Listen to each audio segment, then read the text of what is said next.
All right, it is still one of the biggest consumer problems out there, and I mean that. We get a lot of email about this. Contractors who are more than happy to cash your check, but then go missing when it's time to do the work. Hard to believe with all the information out there about all of us online.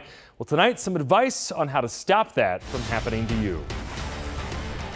We were contacted by a customer of yours who said he paid for some HVAC work and it was not completed. It is still not easy to track down somebody who doesn't want to be found. Just ask Jim Stungus. I would just like to get my money back from him. He hired Pro Mechanical Technologies and this man, Richard Berg, to replace his furnace and air conditioning units because one of them was leaking.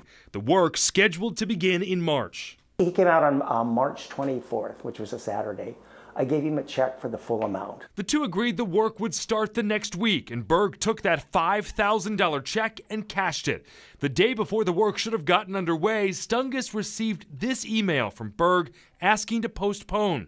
That was the last time he'd hear from him. I've emailed him several times.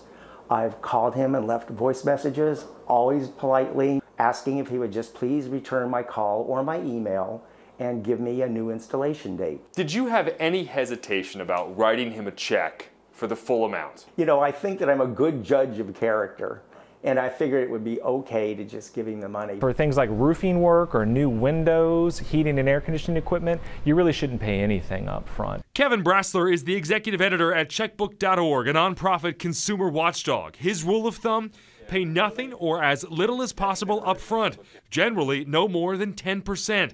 And don't fall for the excuse that the contractor has to buy the supplies or equipment. All these businesses you deal with, they should have the same kind of credit you do, which is they have 30 days or more to pay just like you do. So good businesses don't worry too much about collecting big deposits. Better yet, pay with a credit card, because credit card companies can easily get you your money back should something go wrong.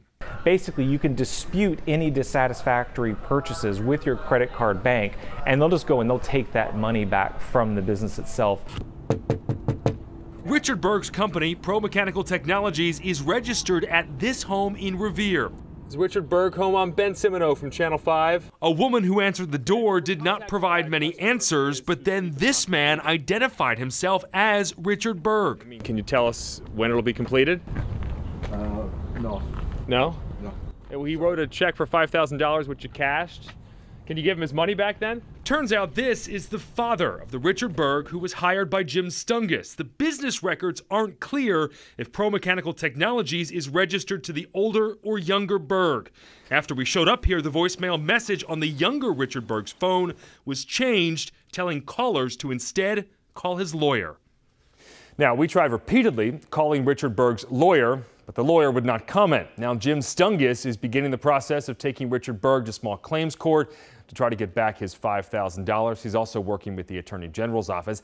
Even if he wins in small claims court, collecting the money, though, will still be a challenge. He could have to pay a lawyer, his own lawyer, to help get it done.